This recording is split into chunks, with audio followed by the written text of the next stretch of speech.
রাফিয়াত রশিদ মিথিলা দেশের গণ্ডি পেরিয়ে প্রতিবেশী দেশ ভারতেও ছড়িয়েছেন অভিনয়ের দ্যুতি।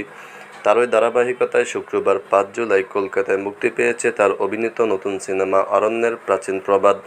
সিনেমা মুক্তিসহ নানা বিষয় নিয়ে সম্প্রতি তিনি মুখোমুখি হন গণমাধ্যমের। এক সাক্ষাৎকারে মিথিলা বলেন, সব সময় আলাদা চরিত্রে কাজ করতে চেয়েছি, নতুন সিনেমাতেও তাই করেছি। এখানে আমাকে মফস্বলের একটি হাসপাতালের নার্স চরিত্রে দেখা যাবে, যার নাম দেবযানী। তিনি আরও বলেন, কলকাতায় যে সিনেমাগুলো মুক্তি পেয়েছে সবগুলোর জন্যই ভালো সাড়া ও প্রশংসা পেয়েছি।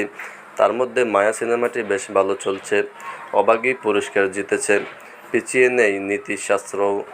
বিভিন্ন উৎসবে এই সিনেমাটি প্রশংসিত হয়েছে। সর্বোপরি বলতে গেলে কলকাতায় সিনেমায় প্রত্যাশার চেয়ে বেশি পেয়েছি।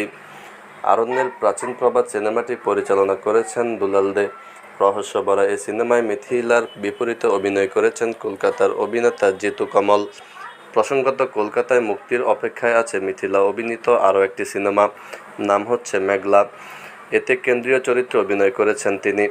এছাড়া বাংলাদেশে মুক্তির অপেক্ষায় রয়েছে তার জলে জলে তারা ও নলি আর ডির সোনার পাহাড় নামের দুটি সিনেমা।